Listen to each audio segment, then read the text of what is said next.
Letter है वो तो आपके सामने है। उस लेटर से इतना तो आप समझ गए होंगे कि बार किस मूड में है। बार इस मूड में है कि बार देखिए जहां अधिवक्ता गलत है बार उसके खिलाफ खड़ी है, जहां न्यायपालिका में कोई कमी है बार उसके खिलाफ खड़ी है। न्यायपालिका में करप्शन का अवार्ड दिया जाएगा, ये बहुत आश्चर्यजनक लगा मुझे आज। जस्टिस वर्मा यहां से ट्रांसफर हुए थे, सभी लोग अपने घर से ट्रांसफर होते हैं तो वापसी आना चाहते हैं। तो इसका यह मतलब हुआ कि जो हमारे जजेस ट्रांसफर हुए हैं वो कल अपने घरों में 1-1 करोड़ रुपया पकड़वा दें और वापस आ जाएं। क्या यह मतलब है इसका?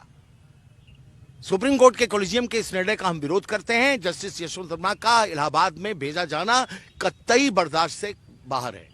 हाईकोर्ट बार ये मांग करता है कि उनको रिजाइन करवाया जाए, उनसे कहा जाए रिजाइन करें, और नहीं करते हैं अगर तो इलाहाबाद नहीं भेजा जाए और हम रिजोल्यूशन पास करके हम इनके इम्पीचमेंट तक का प्रस्ताव भेजेंगे संसद में। अगर वो यहाँ पर आते हैं तो वो अधिवक्ता उनके कोर्ट में जाएंगे। अगर वो यहाँ आते हैं तो पहले ओथ होनी है, पहले ओथ के दिन से ही हमारा विरोध रहेगा, उनकी ओथ का हम बहिष्कार करेंगे।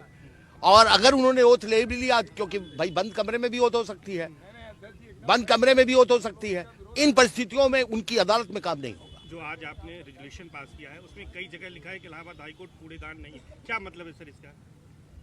भाई सिंपल सी बात है, हमारे मेज पे एक जजमेंट, एक कागज पड़ा है, उस कागज को मुझे लगता है किसी काम का नहीं है, सादा कागज हो सकता है, काम का नहीं है, यूज हो सकता है उसका, लेकिन फिलहाल मेरे मुझे यूज का नहीं है, तो उसे उठाया, फाड़ा और थ्रैश बिन में फेंक दिया।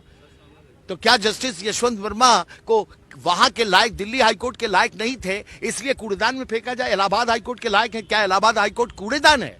क्या यहाँ ईमानदार जजेस की जरूरत नहीं है? कई अन्य सवाल भी आप लोगों ने जी हाँ, पब्लिक फेथ डैमेज हो रहा है साहब, पूरी जुडिशरी डैमेज हो रही है, पूरा न्यायपालिका जा रही है, पूरा डेमोक्रेटिक सिस्टम कोलैप्स हो रहा है। हमारे यहाँ जजेस नहीं है, संख्या कम है, मैं मानता हूँ। हमारे अच्छे जजेस को वापस भेजिए जिनको आपने बुलाया। हमारे अच्छे जजेस भी यहाँ से ट्रांसफर हुए हैं जिन पे ईमानदारी का, जिन पे बेईमानी का कोई चार्ज नहीं था। 24 मार्च को आप लोगों जानते हैं मेरे यहाँ गए हैं लोग। 24 तारीख को हम हमारी जनरल हाउस है, जनरल हाउस फैसला करेगी हमें आगे क्या करना है। सर यहाँ पहले भी यशवंत वर्मा जी रहे हैं, पहले का उनका क्या इतिहास रहा है? भाई देखिए, ऐसा होता है कि पहले यहाँ बहुत सारे लोग रहे हैं, यहाँ उनका कंडक्ट क्या था ऐसी कोई रिपोर्टिंग यहाँ कभी हुई नहीं। इससे पहले इस तरह के आरोप नहीं है। देखिए, जब आदमी फंसता है, एक ही बार तो चोरी करता है, उसी में 100 बार कर रहा हो नहीं पता, लेकिन जब फंस गया तो एक्सप्लेनेशन तो नहीं दे सके। एक जज के पास 15 करोड़ रुपया कहाँ से आया? 15 करोड़ रुपया हम लोग, एक बेहतर अच्छे वकील को पता कर लीजिए, हाँ जो बेस्ट लॉयर होगा उसके घर में कैश 15 करोड़ नहीं हो। 15 करोड़ घर में कैश रखेंगे, अनअकाउंटेड मनी है भाई। आप बैंक में रखते हैं, आपके पास बहुत पैसा है तो कोई इसका कोई एक्सप्लेनेशन नहीं। पब्लिक डैमेज हो चुका है, पब्लिक का विश्वास खो चुकी है न्यायपालिका।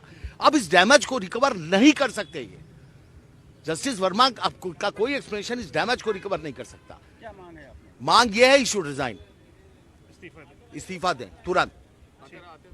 आगे आते हैं तो उसका विरोध आप भी देखेंगे किस तरह से विरोध होता है।